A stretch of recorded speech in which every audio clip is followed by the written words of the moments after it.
standing in Cagliari, Sardinia, and this morning, after the sun was fully over the harbor, we stood in front of something that absolutely stopped me cold. A stone tower built 3,500 years ago. No mortar, no technology, no cranes, just stone cut by hand and then stacked with such precision that it hasn't moved in 3.5 millennia. Let sink in. It's called Nuraghe, and there are over 7,000 of them scattered across this island. 7,000. Built by a civilization most people have never even heard of.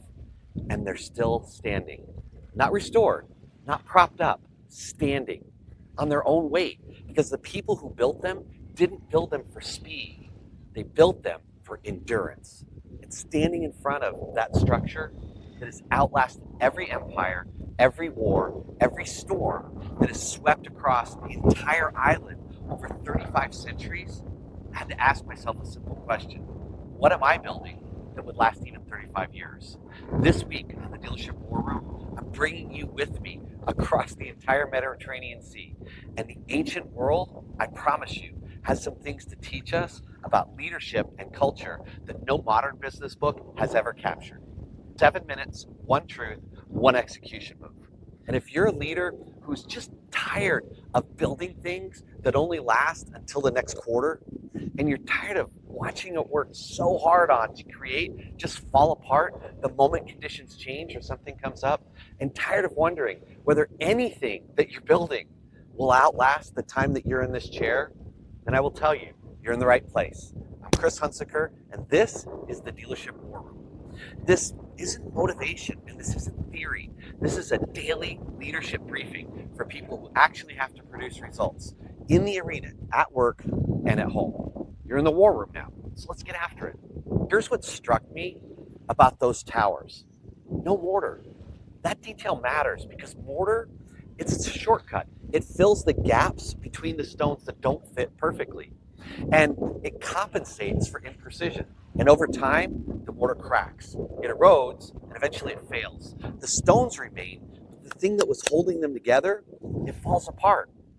The Nuraghe builders, they didn't use mortar because they didn't need it. Every stone was cut to fit the stone next to it so precisely that gravity alone was enough to hold the structure forever, or at least 3,500 years.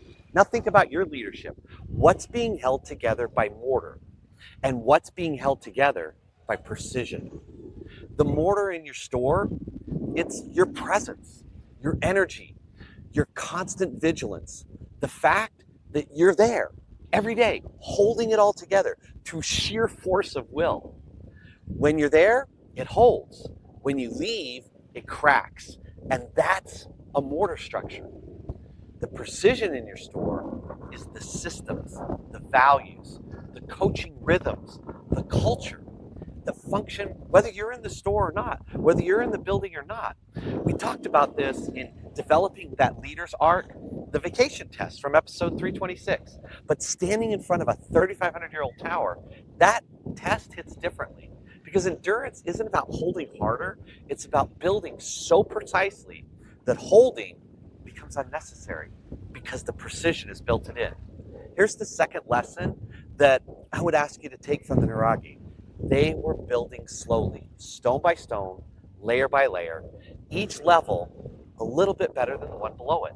Not because they lacked ambition, but because they understood that height requires foundation, and foundation requires patience. And in our industry, patience is the rarest commodity. Everything is this month, this quarter, this number, and the pressure to produce results.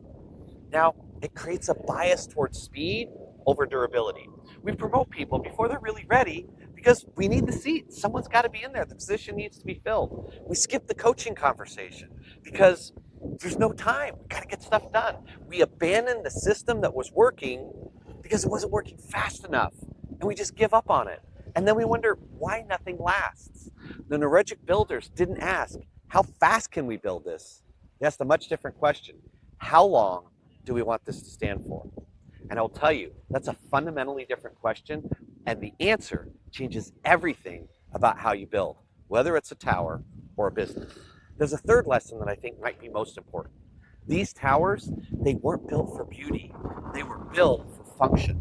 They were watchtowers. They were community centers. They were defensive positions. They were meeting places. They served people all around them. And because they served a purpose that was larger than the builder's own ego, they were maintained, protected, and passed down through generations. Nobody preserves a monument to ego, but a structure that serves the entire community, that gets protected, just like a culture, for 3,500 years. Now think about what you're building. Is it serving your ego or your people? Is it designed to make you look good or to make the people around you better, more productive? Because here's what the ancient world teaches over and over and over. The things that endure are never built for the builder. They're always built for everyone who comes after. So here's today's execution move. And I call this quite simply the endurance audit. 3 questions, each one valuable. Number 1, what's your leadership, or what in your leadership is held together by mortar? What requires your constant presence to function? Just take a minute and write it down. That's what needs to be rebuilt with precision, system, values, training, so it stands on its own weight. Number 2, what are you building too fast? Where have you kind of traded durability for speed? The hire that you rust, the system that's only half built, the coaching rhythm that you started and then abandoned because you got busy and the month got hard. Name one thing you need to slow down and build right. And number 3, perhaps most important, who are you building it for? Honest answer. If the answer is your reputation or your numbers or your ego, I promise you it won't last. If the answer is the people who you serve, the people who will be here after you're gone, then it might stand for a very long time. 3 questions from a 3,500-year-old island that figured out the secret to endurance before the rest of the world even figured out how to write. That's some powerful lessons and some real wisdom. And if this episode resonated with you, something you've been feeling and you can sense it, that quiet sense that you've been building for speed when you should have been building for endurance and permanence, and you know someone like this, please share it with them. Send the link to a leader who's caught in that same trap, because sometimes the reminder you need, it doesn't come from a conference room or a seminar. It comes from a stone tower on an island in the middle of the Mediterranean Sea. Because elite leaders, they don't just build. They build to last, stone by stone, layer by layer, with the kind of precision that doesn't need mortar, because the pieces fit together of their own weight, perfectly cut. And that is the kind of leader that you're becoming. And tomorrow, I'm going to take you to the island of Palma de Mallorca, where there's a cathedral that took 400 years to build. And that is going to teach us the hardest lesson there is about leadership, the courage to start something you may never see finished. So go out today, create some leadership fire, and I'll see you tomorrow in the Dealership War Room.